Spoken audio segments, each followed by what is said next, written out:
If you've been trying to recover from hair loss or you're struggling with balding and excessive shedding, you have come to the right place because I'm going to be sharing with you a DIY treatment that is going to help to reverse all sorts of hair loss. And without much further ado, let's jump right into this video. And my God will meet all your needs according to the riches of his glory in Christ Jesus. Philippians 4:19, the NIV version. Before we jump into the DIY process and application, I wanted to talk about an hormone that is responsible for hair loss. I have a theory that knowing the root of your problem will help you to solve it faster instead of trying every single thing in this whole world and you don't even know why what is happening is happening.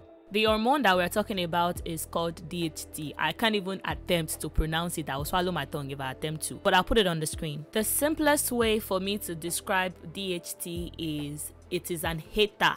It is an enemy of progress when it comes to hair growth. It will literally stand in the way of nutrients getting into your hair. It reminds me so much of barnacles attaching themselves to the mouth of a crab.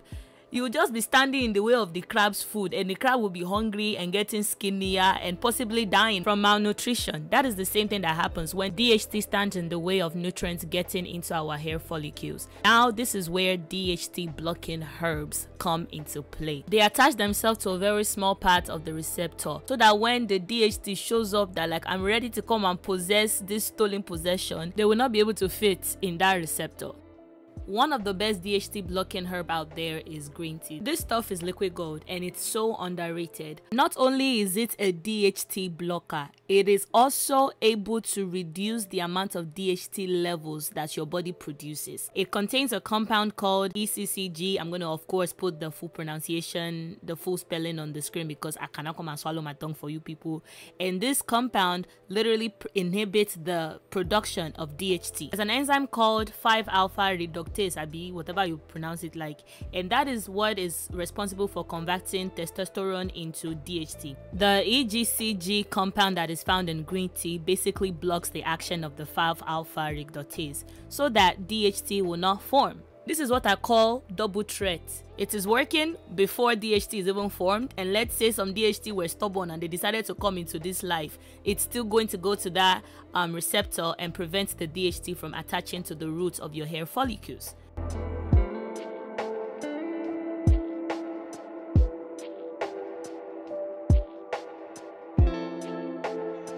One of my favorite things about making this hair tea is the fact that it's so easy to make. This is a lazy natural's dream. I tend to shy away from trying some new stuff because the process is always too complicated.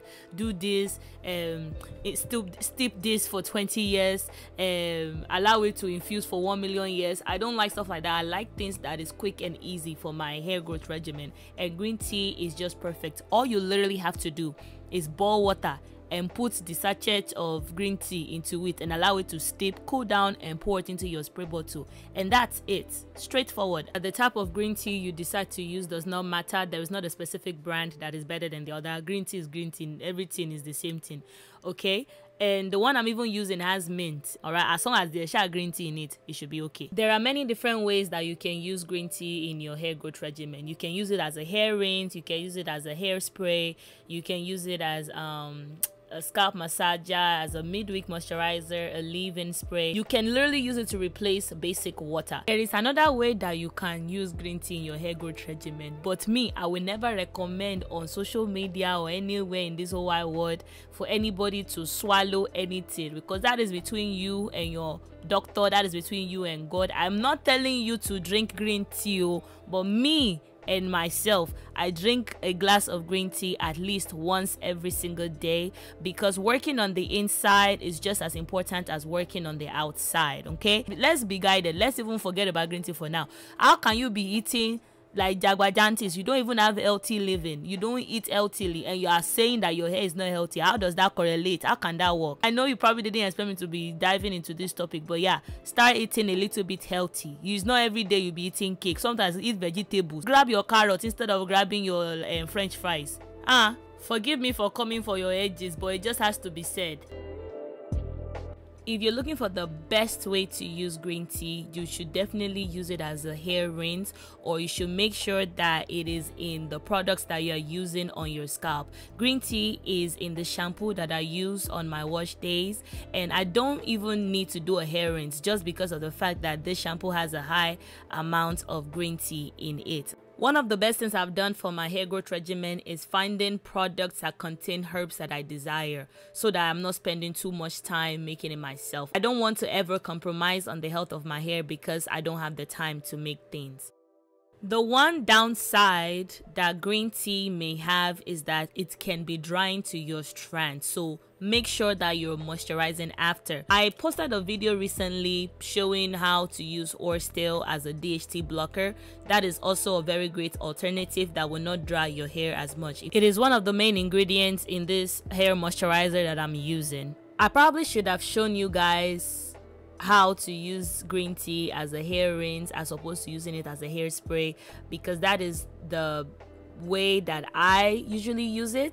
I just really did not feel like washing my hair just yet, and I know that my hair is giving the braids I've been in for 100 years. I know it's looking very rough. I match my wash day routine to my menstrual cycle, and this was not the week that is scheduled for wash day. If you know, you know. So I was trying to stretch it out a week more. Actually, if you want to know how I sync my hair growth regimen to my menstrual cycle, I'll link up a video of me discussing this topic in the card, so make sure to check it out after you've watched this video in totality. Tea for thanks.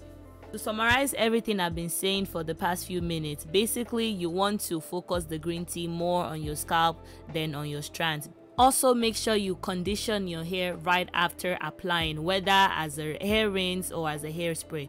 I follow the LCO method whenever I'm moisturizing my hair, so I usually would spray a liquid, then go on with a cream-based moisturizer, and then seal everything in with an oil. This is the top tier way for me to moisturize my low porosity hair, but this video is not about that. Even this oil that I'm using contains DHT blocking herbs. It has nettle and it has orstil, and I've even posted a video on the both of them, so make sure to check it out if you want to know more about them. I just realized that most of the herbs I use in my hair growth regimen has three things in common. There's a lot of DHT blocking properties, there's a lot of zinc for treating hair loss, and there's a lot of silica for strengthening my low porosity hair, since I can't always use protein every single day. Everything I use in my hair growth regimen will be linked down below in the description box. I want to make one last point about green tea. If there are follicles on your scalp that are dormant and they have just taken a very long break from growing, they've given up on life, the catechins in green tea will encourage the follicles to enter the active growth phase. So if you're dealing with alopecia or hair thinning, green tea can definitely help you with that. At this point, what is there not to love about green tea?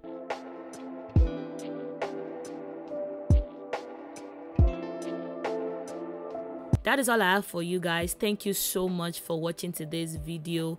I hope you are proud of me for delivering on my promise to make an updated video on DHT and DHT blocking herbs. Make sure you like, comment, and subscribe, and also make sure you turn on the notification bell so that when next I post, you'll be the very first person to know about it. I love you and Jesus loves you too. Bye, Richies.